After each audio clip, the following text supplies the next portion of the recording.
Subscribe now and press the bell icon. Never miss an update. क्या आप जानते हैं कि अर्तुगरुल गाजी ने ही दुनिया की सबसे ताकतवर सल्तनत की बुनियाद रखी थी।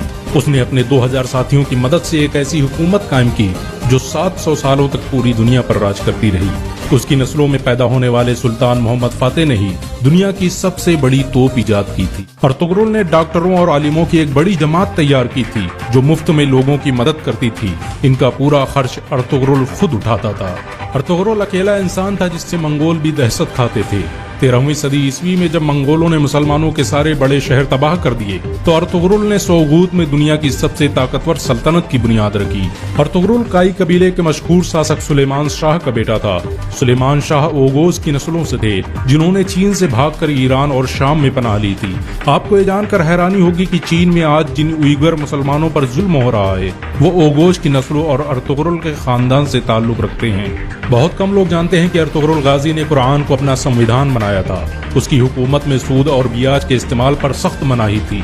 यहाँ तक कि यहूदी और ईसाई भी इस्लामी कानून के मुताबिक तिजारत करते थे। अर्तुगरुल जब अनातोलिया में दाखिल हुआ तो सलीबियों ने मुसलमानों के खिलाफ जंग छेड़ रखी थी। दूसरी तरफ मंगोल बगदाद के 10 लाख मुसलमानों का कत्ल कर चुके थे। लेकिन अर्तुगरुल के आने के बाद अचानक अनातोलिया समेत विश्व का नक्शा ही बदल गया। अर्तुगरुल की शुजाअत और हिम्मत से दुश्मन भी कांपते थे। उसने अपने चंद साथियों की मदद से चंगेज खान की फौजों को घुटने टेकने पर मजबूर कर दिया। सलीबियों और मंगोलों के खिलाफ अर्तुगरुल के जज्बे को देखते हुए सल्जूकी सुल्तान अलाउद्दीन कैपोबाद ने उसे अंकारा की जमीनों का मालिक बना दिया। अर्तुगरुल कुरान के बनाए उसूलों के मुताबिक हुकूमत करता था। उसकी नजर में सब बराबर थे। यही वजह है कि उससे प्रभावित होकर बहुत से लोग मुसलमान बन गए। चंगेज खान के सिपहसालार और सलीबी कमांडरों ने भी अर्तुगरुल के हाथों इस्लाम कबूल कर लिया। अनातोलिया की सरहदों में आकर अर्तुगरुल ने सबसे पहले सोगूत का किला फतह किया। ये वही किला था जहाँ पर हजारों मुसलमान कत्ल किए गए थे। सोगूत को फतह करने के बाद अर्तुगरुल ने वहाँ ऐसा निजाम कायम किया कि वो सल्जूकी सल्तनत का सबसे अमीर शहर बन गया। उसकी हुकूमत में यूरोप की एक बड़ी आबादी व्यापार करने सोगूत आती थी। अर्तुगरुल बड़ा ही इंसाफ पसंद था। उसकी तलवार हमेशा म्यान से बाहर रहती थी। सल्जूकी सल्तनत के खिलाफ साजिश रचने वाले सादुद्दीन कोपेक से लेकर कमांडर ड्रैगोस को उसने सरेआम कत्ल कर दिया था।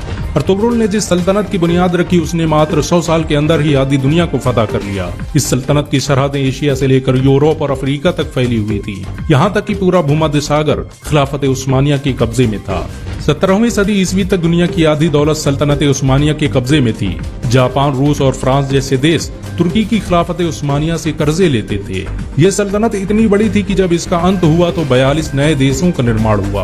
आपको ये जानकर शायद हैरानी हो कि अर्तुगरुल का खानदान दुनिया में सबसे लंबे समय तक हुकूमत करने वाला खानदान है।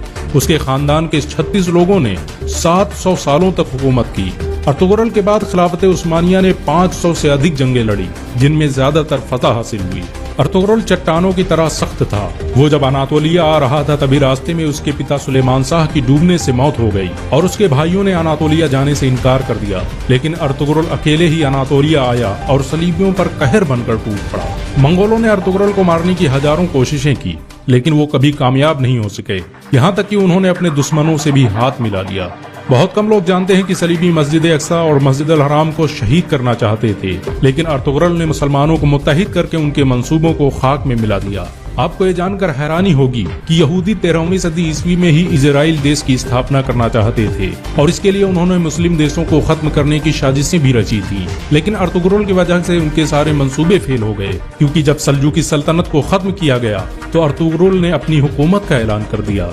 1923 में जब तुर्की की खिलाफत उस्मानिया का अंत हुआ तो दस्तावेजों से पता चला कि खिलाफत उस्मानिया को खत्म करने के लिए कई 100 सालों से साजिशें की जा रही थी। यहाँ तक कि बहुत से यहूदी मुसलमानों के भेष में मस्जिदों में इमामत करते थे ताकि मुसलमानों के दिलों से खिलाफत की अहमियत निकाली जा सके। अर्तुगरुल ने सल्जूकी शहजादी हलीमा सुल्तान से शादी की थी। उसके दूसरे बेटे उस्मान के नाम पर ही इस सल्तनत का नाम खिलाफत उस्मानिया रखा गया। अर्तुगरुल के बेटे उस्मान ने जब तुर्की में उस्मानी करेंसी की शुरुआत की तो उस पर छपने वाला पहला नाम अर्तुगरुल गाजी का था। 2014 में तुर्की के राष्ट्रपति रजब तैयब अर्दोगान के कहने पर अर्तुगरुल की जिंदगी पर एक ड्रामा भी बनाया गया। अर्तुगरुल की जिंदगी पर बना यह ड्रामा इस समय दुनिया में सबसे ज्यादा देखा जाने वाला ड्रामा है।